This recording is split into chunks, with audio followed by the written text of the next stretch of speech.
here's what I love what they did with the Alton character in regards, and I'm not even thinking about big picture. I'm just thinking about, I'm taking just what we've seen throughout the first 5 episodes, and what we see in particular this particular episode. Usually you see a character like Alton, a father that wasn't around. There's this ideal, or there's this narrative that he was a deadbeat, drunk, drug addict. It's normally just a one-dimensional. Let's be honest, we've seen years of television where normally that type of character, he gets out of jail, no good to nobody, no good to society, and he's sometimes, many times, a one-note character.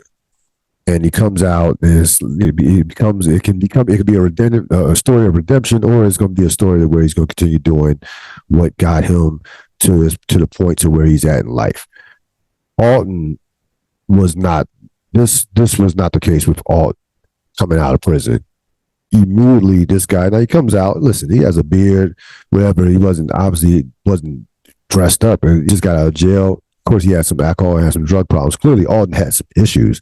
Let's not get twisted from that standpoint. But Alton, he comes out immediately. He is in total control of his emotions. He is in total control. He is observant. If you notice, again, we find out that he's an ex-Black Panther. And really, if you there's a great book on the Black Panthers, the history of Black Panthers. I have it. I don't have it as on me, but it's somewhere in my apartment. The Black Panthers the perception of them versus the reality of them did not equate. They had this perception, Black men with guns, threat to society, on Hoovers and the FBI's list and all that shit. If you can do your history from that standpoint. But the reality was they protected the community. They had breakfast programs, and they did a lot of wonderful things for the community. Some of them had drug problems and go through things that everyday people go through. Absolutely. But for the most part, the Black Panthers, they understood the laws. Again, there was a perception and reality. The perception of them versus reality of them was just not the same. And that is clearly, to me, what I think they showed you with Alton. Alton is highly intelligent.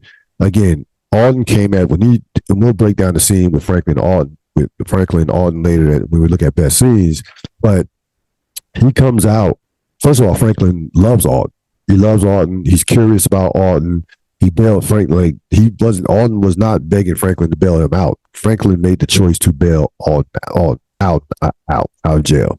And even when he shows up at the barbecue at Jerome's house, it's Sissy who was out of control, and rightfully so. Sissy, there was some things that went on in their relationship. Alton her through some stuff, through some things. We'll find out about that later.